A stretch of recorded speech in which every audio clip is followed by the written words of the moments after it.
Oh, yeah, I did. I already turned it on. Yeah, thank you. Give it up for Jeff. Jeff's on fire. All right, amazing. I am excited to welcome for the first time to our stage Thank you.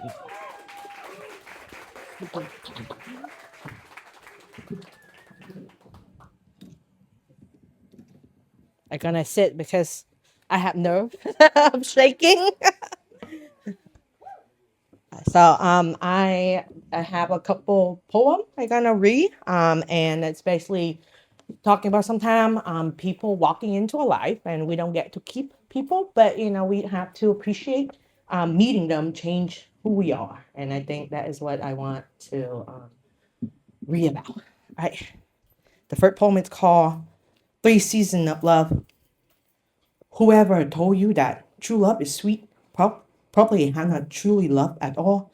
How bittersweet is my version of true love. I have let go of the kind of love that is unsustainable to truly hold, but undying dying across all lifetime.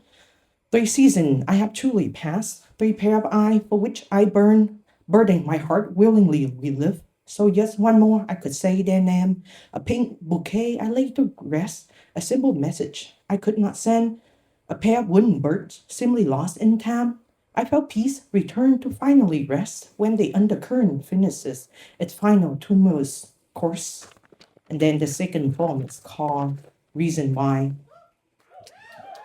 Thank you.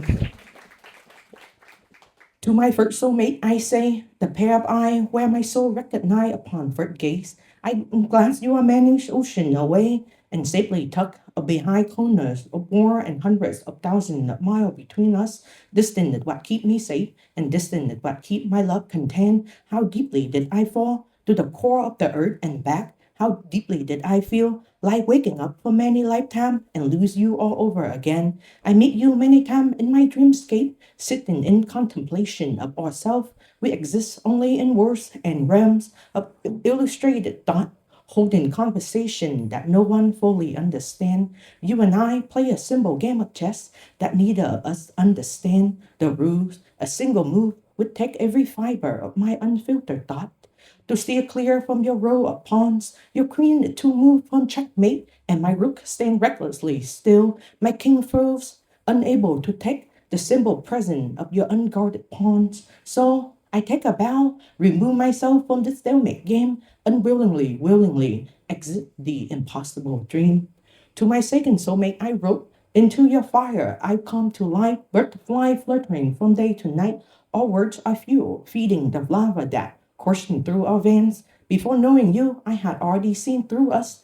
From barely a fortnight without a doubt, I believed that you would be mine. All my bargain and spar with carefully constructed words circle the reason why. Why should we hold back? Why not let our fire burn and clear our obstacle in sight? Why put on such thick armor and use blunted sword, telling ourselves we could be fine? Why couldn't our compatibility work when you and I are one of a kind? Because I once survived again, uncompromised love, and I lost the purpose of myself. I see the way that you love, exactly the same way as I. Fleeting thoughts won't escape my mind. What if those 13 years of my mistaken love were yours instead of hers? I close my eyes and gently shut the furnace door to give our fire a gentler purpose instead of feeding flames that would melt metal for fighting swords.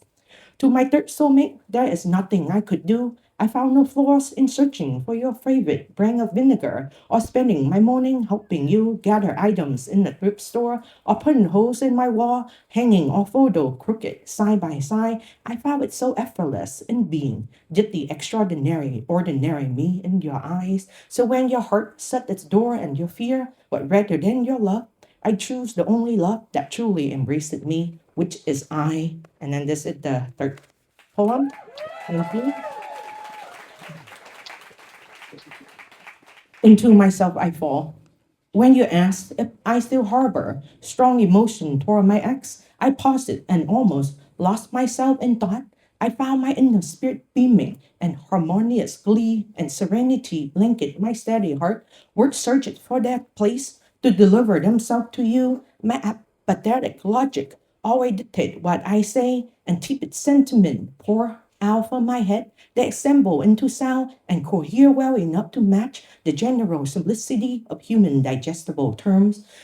Time soon contrived for my truth to be composed. You see, my soul need a moment of repose to compress gratitude into sound, to weave rhythm into word, and distill wisdom onto this blank line. How could I wallow in sadness or ever be lost in the darkness of my mind when the universe was ever so kind to give me with three soulmates? For 13 ruling years, I have paid my sincere tribute with love at the universal toll, so as if it were all predestined, my stagnant heart keep falling higher and higher and higher, back into the living world and back into my awakening self. I see my light in someone's eyes. I feel my heart in someone's word. I find my peace basking in someone's smile. Despite the turbulence the storm brought, I now carry my weary mind, body, and heart with my head lifted high and into the light. I can finally rest. And the last one to wrap up this, thank you. And it's called Letting Go. Letting go is like yellow leaf weathered by autumn breeze, shaking, vibrating, falling. Knowing this is like peace in sworn sadness, aching, throbbing, appreciating, welcoming and inviting stillness. Understanding this is like warm fog pushing against cold air, forming, fading, repeating. The silence between each breath, the absence of warmth in the early quiet morning. Winter comes to remind us that we heat the empty frozen heart. Thank you.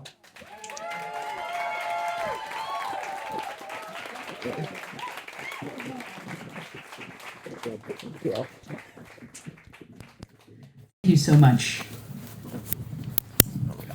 Okay.